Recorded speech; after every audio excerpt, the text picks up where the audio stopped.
And we're back on a Sunday, early in the AM, earlier than it should be because we just fell back like we never left.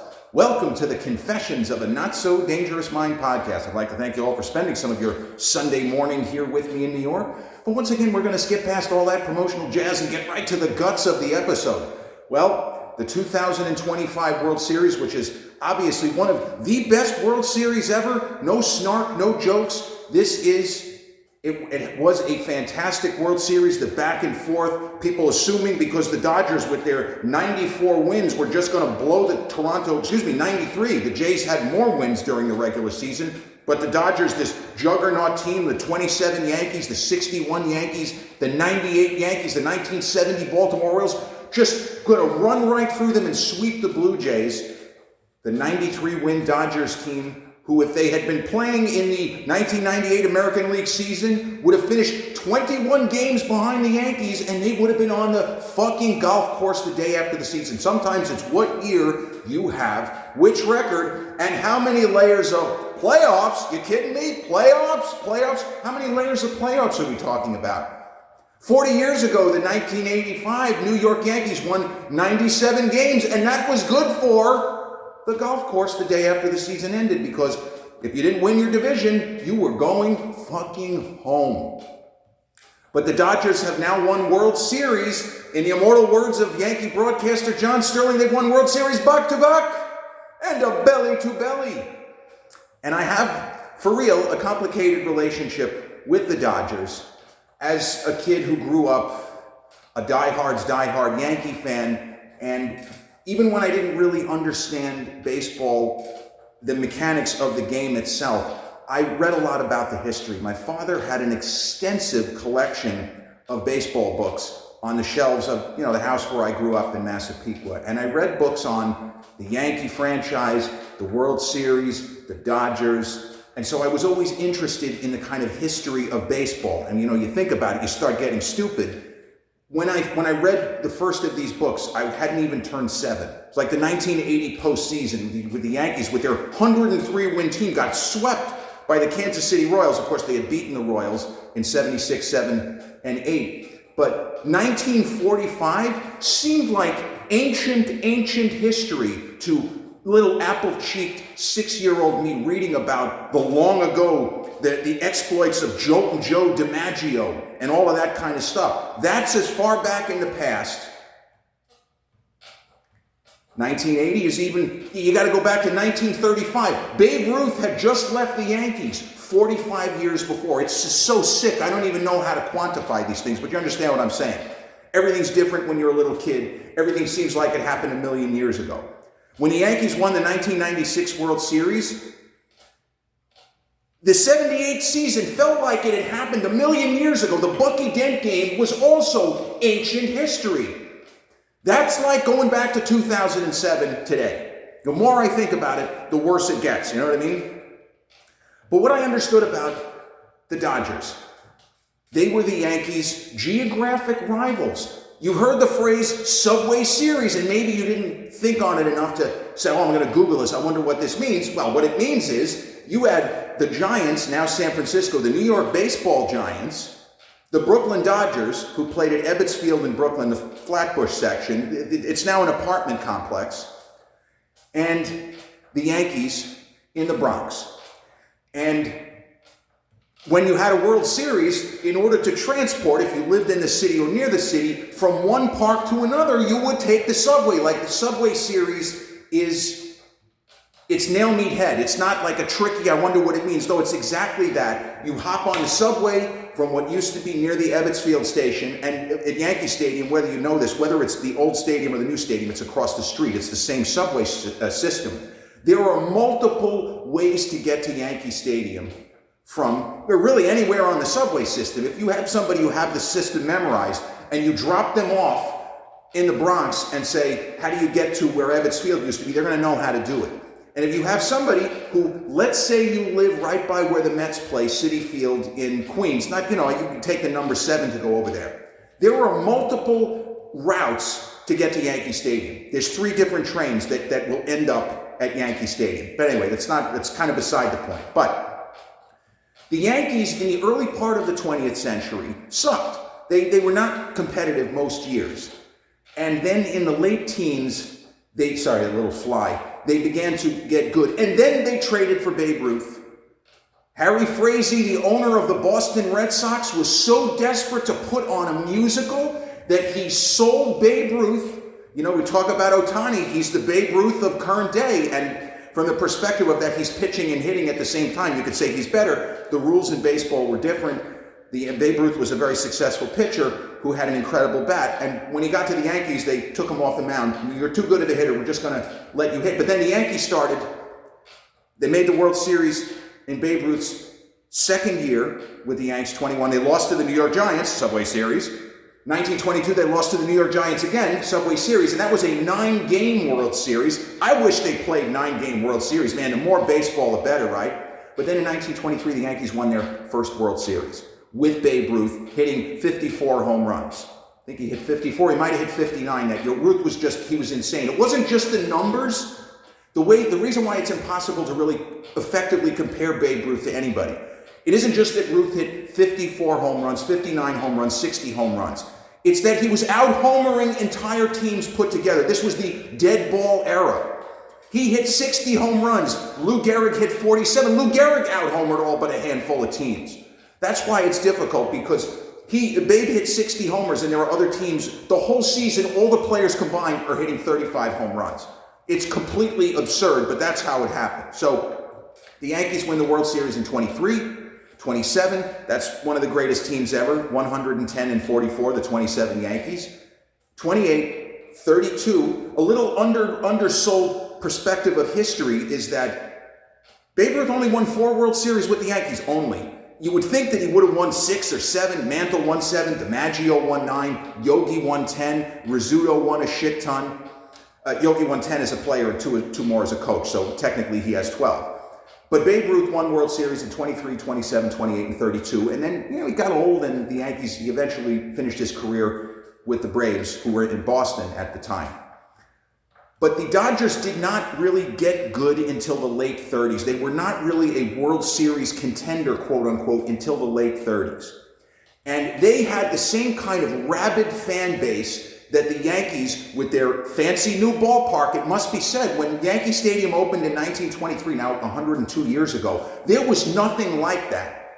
It looks quaint now, but that was by far the most modern ballpark. The seats were more comfortable than anybody had even, kind of conceived of. They had better food. I know that's a little silly, but they figured out ways to get the parking situation. That was a problem for Brooklyn. We'll get to that.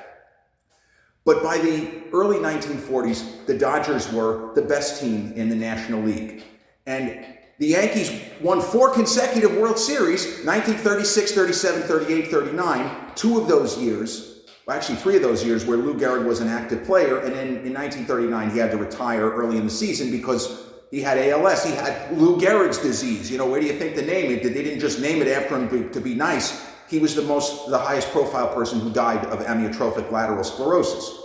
So the Yankees were just rolling up World Series, right? Now they've won 8 World Series since 1923. And then in 1941, the then Brooklyn Dodgers, who played at Ebbets Field, which, as I say, is now an apartment complex. It's called Ebbets Field Apartments. Again, nail meat head. This is not wacky, out there, surrealist thinking. This is all right on the button. This is exactly what you would expect. There's no tricks. Mickey, no tricks. There's no tricks. There's no tricks. So the 1941 World Series, the Dodgers, after decades in the National League in baseball, they finally have an opportunity. The Yankees beat them. There was a play, the Dodgers were about to tie the World Series at 2 games apiece, and their catcher, Mickey Owen, didn't come up cleanly with a strike 3 on Tommy Henrich, and the Yankees ended up tying the score and then winning the game, and then they won that World Series in 5. Then the Yankees and Dodgers played again in 1947. Yankees won. 1949, Yankees won. That was during the DiMaggio era. Mantle hadn't gotten there yet. They played again in the World Series in 1952. Yankees beat them thanks to Billy Martin's shoestring catch of a Jackie Robinson pop-up that everybody on the Yankee infield, nobody saw the baseball except Alfred Manuel Martin, a.k.a. Billy Martin, who came racing in at the last minute. The Yankees were up by a run.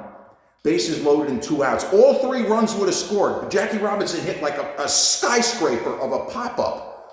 The pitcher, Bob Cazava, one of the great names in the history of baseball. Bob Cazava froze on the mound. Yogi, it's not his ball, but he couldn't see it. It's Joe Collins' ball at first base. He couldn't see it. Rizzuto couldn't see it. And Gil McDougall at third also. Everybody lost the ball except Billy Martin. And Martin instantly calculated, holy fuck, nobody sees the ball. He comes running and he catches the ball just before it hits the ground. And the Yankees win that World Series. Then they won the next World Series in 1953. So heading into 70 World Series ago, 1955, the Dodgers had not, they had always a bridesmaid, never a bride. The Yankees had beaten them 5 times in the World Series just in the previous 14 baseball seasons. So I wrote a screenplay 25 years ago, not so much about the Dodgers. I kind of blended fact with fiction. I created an imaginary family, which is loosely based on my own family, even though they're all, my dad's side of the family, they're all Yankee fans. But I put elements of my own family in there. The main character is a 16-year-old kid who is offered contracts by the Boston Braves. Joe Torre's father was the Braves chief scout. He lived in Brooklyn. He was the Braves chief scout at that point. And the Dodgers offer him a contract also. And there's a lot of stuff going on, but that screenplay is set during the 1955 World Series. So we don't really get to know any of the players. The World Series is almost a backdrop for this kind of tapestry of a story. And that's the script of mine that came the closest to getting made. It had Elijah Wood interested. For a couple of weeks anyway. And then Elijah Wood decided he was going to go to New Zealand and make some, I don't know what the fuck he was doing. He said, I got to make a movie about hobbits or habits. I'm not sure whether it was, I'm just kidding. He didn't do mine. He went over to do Lord of the Rings. I'm sure he's very happy that he took that opportunity. I want to make that little baseball film. Maybe it'll suck. Maybe it would have sucked.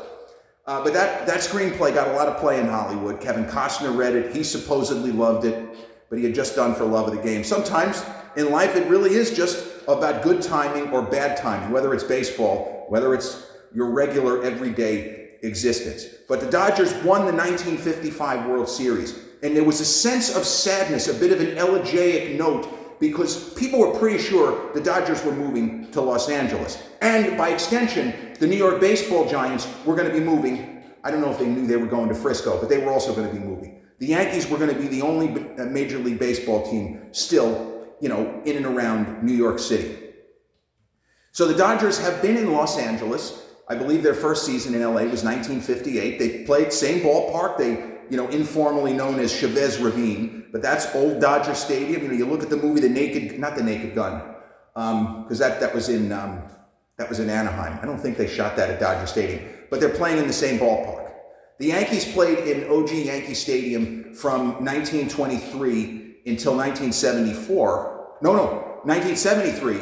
And then they remodeled the old stadium. They spent 2 years retrofitting, renovating, where it looked like an entirely new stadium. And it kind of was, but they used the existing structure, which you got to give credit to the engineers that they built it so well in the early 20s that they were able to actually use the outline and not, destroy the entire thing. They left a couple of stanchions, a couple of pieces that had been there. It was built on the same site, in other words. The new stadium is built across the street, and that actually is a new stadium. That was an entirely new building, but from certain angles, it feels like you're still sitting in the old park. But the Dodgers, since being in LA, they've won a bunch of World Series. They beat the Yankees last year.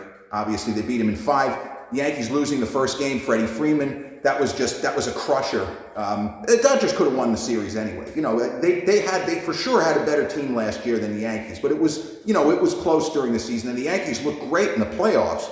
The way they beat Cleveland in 5, and the way that they beat the Royals pretty easily in the first round, the division series.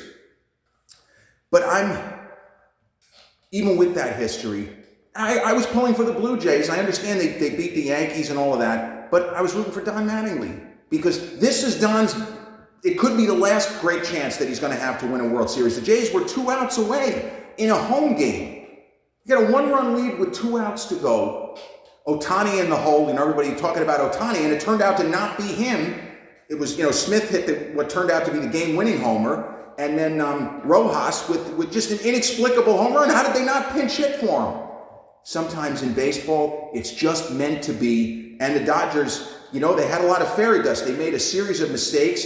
The Jays capitalized in certain instances, but last night, making that play, the crazy play with Kiki Hernandez almost getting run over by the other outfield. Can you imagine a World Series ending on outfielders colliding because they get a miscommunication. Well, under all that pressure and stress of a World Series, you're going to have shit like that go wrong. But the kind of larger picture is that with the way baseball is structured now, even though there are luxury tax implications for the big market teams such as the Yankees, the Red Sox, the Dodgers, and the Mets, of course, because the Mets owner could outspend any other team, at least 10 times over. Steve Cohen is one of the richest men in the world. But there is an idea, and it's not incorrect, that the teams that can simply outspend, they have a built-in advantage. It doesn't mean you're going to win, but the big market teams go into every season with a better chance just because they don't have to sweat one bad contract. And the reality is the Yankees of the 70s, and here's the thing, George Steinbrenner, if you ever wondered this, Steinbrenner bought the Yankees in 1973. He was 42 years old, that's it. He wasn't a tech billionaire. There were no tech billionaires back then. George Steinbrenner's family built ships, American Shipbuilding Company. George Steinbrenner's father had been a major player in that field. But George, he didn't go by Junior. He went by George Steinbrenner III, would be more accurate. But the thing with Steinbrenner, he was not a good baseball guy, right? He understood a little bit, but he didn't know nearly as much about baseball as he did about building ships and about that business. But George was naturally a great businessman, and he is the one who got American shipbuilding into his family. He was in his mid-30s, and he just understood that business perfectly, way better than he ever understood baseball. There were certain concepts in baseball I don't think he ever quite fully grasped, where people would be talking to him and saying, I don't know what George is saying, like, that's not how this works or that works. But he understood business, and he managed to get American Shipbuilding, which was kind of a flailing company. He turned them around. He managed to, with his father, they managed to buy the company, turn it around. And in this case, I don't mean turn around like a movie where you put it on the back burner. They turned it around to where they were the biggest builder of tall ships and freighters in the United States. And that's how he got the money to buy the Yankees. And also, the Yankees had mostly been shit since 1964. He only paid $10 million. I say only, but you understand, the Yankees, the share that he bought already should have been $50 million, and it was only $10 million.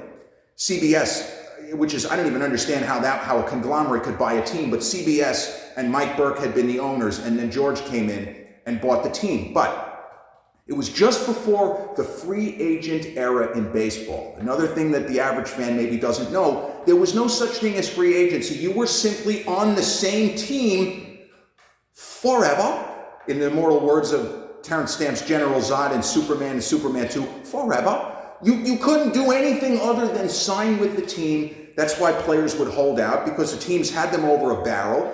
And if they didn't want to pay you what you thought you were worth, go fuck yourself, go fuck yourself. You were just screwed. You were stuck. It was called the reserve clause, which is completely unfair. The fact that it lasted as long as it did, the owners had a monopoly. They didn't want to give up that control. And then you had the Curt Flood case. They've been trying to make a movie about Curt Flood forever. And then Major League Baseball started the free agency era. And the first big money free agent was Jim Catfish Hunter, who sadly also died of amyotrophic lateral sclerosis. I mean, you say to yourself, what are the odds that two great Yankees, I mean, Hunter had his best years with Oakland, it's true. But Catfish Hunter is one of the greatest pitchers who ever lived. I mean, he's a notch below Seaver and Jim Palmer. That's how good he was. He signed a big contract with the Yankees, and there were a lot of teams in small markets saying, this is unfair. The Yankees didn't even have to build a great farm system. They can just sign big money free agents. They signed Catfish Hunter, and that was part of how they got to that incredible stretch where they went to the postseason in 76, 77, 78, 80, and 81. They went to the postseason 5 times in 6 years. And yeah, there was division play, but it was still a lot more difficult to get to the playoffs then because only 4 teams went to the playoffs. You had American League East, American League West, National League East, National League West. So you had to win your division to get to the postseason. And the Dodgers won, that they swept the Yankees in the '63 World Series. And They had a lot of really good teams that, came up a little bit short. They beat the Yankees again in 1981. The Yankees got them twice in 77 and 78. But from the broader sense, the Yankees were criticized, and there were even New York writers. Hey, just because you're a New York writer doesn't mean you don't hate the Yankees. Most of the New York beat writers, from Lupica, Marty Noble on down, hated the Yankees. Now, Lupica appreciated the history, but he was never a Yankees fan. And there was a lot of chatter that baseball with the free agency structure was unfair, because an owner like George Steinbrenner could just outspend everybody and sign all of the best players when they came up for free agency. So in the first part of the free agency era, the Yankees not only signed Catfish Hunter, but they signed Goose Gossage and they signed Reggie Jackson. And I mean, if you want to argue it's completely unfair, that's the kind of criticism. The Yankees were known as the best team that money can buy. It wasn't just a question of, now they had some great players come out of the farm system, such as obviously Thurman Munson, but the team sucked in Munson's early years. Ron Guidry, the team was bad, and then they got good when Guidry hit his prime. So it's not like they weren't producing any players. But if you look at the Yankee roster in like 77 and 78, they had a lot of people that didn't start off with the Yankees. They took advantage of the rules. They didn't do anything wrong. But to translate that to today, how did the Dodgers get Yamamoto, who might be the best pitcher in the sport, by the way, and Ohtani? They simply outspent everybody. How did the Mets steal Juan Soto away from the Yankees? Steve Cohen just said, I want this guy. Go fuck yourself again. And he outspent the Yankees by tens of millions of dollars. If you've got the do-re-mi, you can make things happen. Now, this doesn't mean the Dodgers farm system stinks, but the reality is you only have a handful of teams that are ever even in play for these elite free agents, or people such as, well, originally Ohtani went to Artie Moreno and the Angels. He's another incalculably wealthy guy, but he hasn't managed the organization particularly well. But when these players from overseas are posted, you have to pay a shit ton. You're not going to just risk $30 million on the chance that you could then spend another $400 million. You're not going to do it unless you have the level of fuck you money that the Steinbrenner family, Steve Cohen, and Dodger ownership, Magic Johnson. Magic Johnson's a billionaire himself. He's not even I don't think he's even the primary owner. There are richer guys than him also involved. When you have that kind of money, you just want to win. And Magic has talked about that. The rules are different in basketball, they're different in hockey, they're different in football. There is no salary cap in baseball.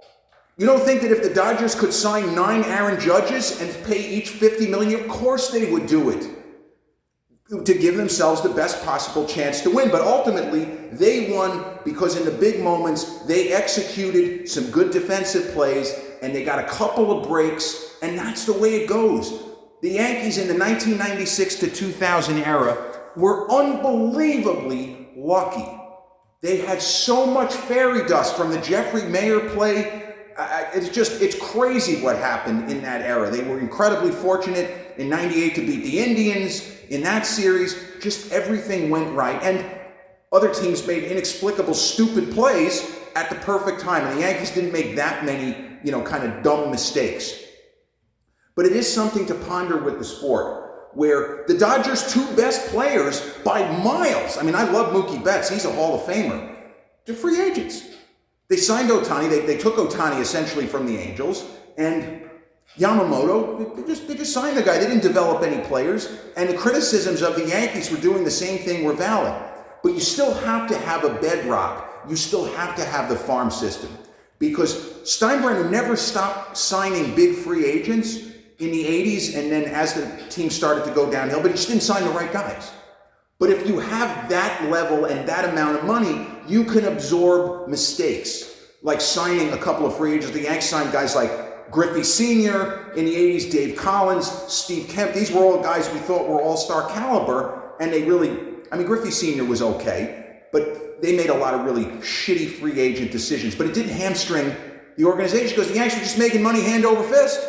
They were making so much money, it didn't matter. But Hal Steinbrenner, his stewardship is different. He actually gives a shit about what did we do, what was our bottom line in 2007, 2010, 2024, for example. And yeah, he's willing to spend a ton, but he's not willing to just outspend everybody. Because, the Yankees wanted Juan Soto. Of course they did. It would have given them, they won 94 games this year, more than the Los Angeles Dodgers with their 93, the same as the Blue Jays. If the Yanks had Juan Soto, they'd probably go over 100 wins. Probably. We don't know. Maybe Juan Soto gets hurt if he's in Yankee pinstripe. We don't know. But Hal Steinbrenner, there was a level where he's just not willing to go. If you're going to pay this guy this much money for this many years, knock yourself out. Now, in the case of Ohtani and Yamamoto, the Dodgers were kind of clever with the contracts, but they also know there is a chance that the second half of the contracts, the players are not going to be anything like what we see. Guys have longer primes now, but it doesn't mean that Ohtani is still going to be a double threat when he's 40. We don't even know if he's going to be doing it for more than another year or two. There's no way to tell these things. Load management, controversial, Michael Jordan talking about it with the NBA, but it's a real thing. Teams just want to protect their investments. And you can't blame them for that. And it's not a matter of blaming the Dodgers. They're working within the system. They have the money, and they're willing to have years where, I don't know if maybe they turned a profit, but there got to be a couple of years where their profit was very narrow, and the ownership ended up paying out of their pockets. But they're so loaded, they can do that. Magic Johnson didn't even make most of his money. It gave him a good start, basketball, but it was the string of movie theaters that he bought and cultivated and built up. That's how Magic Johnson got so wealthy. It wasn't just from playing basketball. You look at Junior Bridgman, one of the most successful entrepreneurs. Unfortunately, he passed not that long ago. You listen to like Shaquille O'Neal. I didn't even know Junior Bridgman had that kind of money. I thought he was just a regular guy. You're telling me the man was a billionaire? What the fuck? But Junior Bridgman was a guy who made money from basketball and then compounded it, a millionfold. He was a guy who owned Chili's and Wendy's and Applebee's. But that's how Magic Johnson got into it. He was somebody who had money and then made a series of fantastically successful investments. And, he almost seems more like a Dodgers guy than a Lakers guy. But, that's neither here nor there. I like that Magic is kind of the face of the Dodgers. He's a likable guy, and he is practically Mr. Los Angeles, for a kid who went to Michigan State a million years ago. Was it Michigan State? I think it was Michigan State. But yeah, this is what I was thinking of. I have to say congratulations to the Dodgers, even with, my problematic relationship to the franchise. I might be feeling entirely differently if that screenplay I wrote ended up getting made. Maybe I would have become a Dodgers fan. And it was kind of fun when I wrote that and researched it, knowing that the Yankees it's not that they're the bad guys, but the whole script, everybody is like, we got to beat the Yankees, we got to beat the Yankees. When I'm saying, fuck that, I don't want the Yankees to lose. But history tells us the Dodgers of Brooklyn lost the first 2 games of the 1955 World Series to the Yankees. Won the next 3. Lost Game 6, got blown out of Game 6. And then Johnny Padres shut the Yankees out 2-0 in Game 7. And Brooklyn had their first and only championship.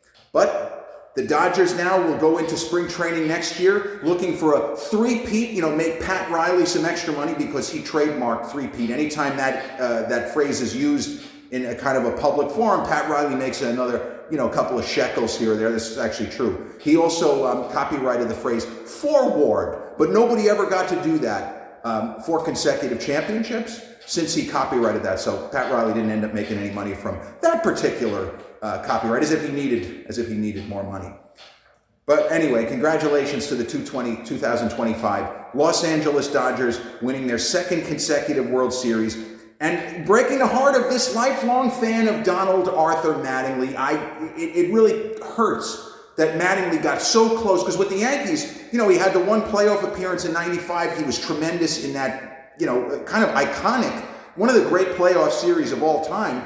The Yankees-Mariners division series, every game was completely insane. A 5-game series. It went to the wire. The home team won all 5 games in that series. But this was obviously the closest he ever got. He managed playoff teams when he was the Dodgers manager, when he was the Marlins manager. But to get to within 2 outs of winning the World Series, the sport can be so cruel. And yet, if you're a fan, you're a fan. You love it. We look forward to next year. And, maybe it'll be Yankees-Dodgers in the World Series. Maybe it'll be Yankees-Mets. Maybe it'll be the Blue Jays versus the Colorado Rockies. We will just have to see. But these are my thoughts on the morning after we fallen back as far as the time. It's supposed to be 8:17 and it's 7:17 right now. But this has been episode 636 of the Confessions of a Not So Dangerous Mind podcast. I'd like to thank you all so much for spending some of your Sunday morning here with me in New York. If you check out this episode on the YouTube channel, haven't done so already, please click like, subscribe, comment, share, turn on those notifications. Or if you catch this episode on the audio platforms such as Podbean, Spotify, iTunes, or the others in which we're hosted, same general rule applies. Click like, subscribe, share, and turn on those notifications. I'll be back with a new episode real soon. Until then, peace.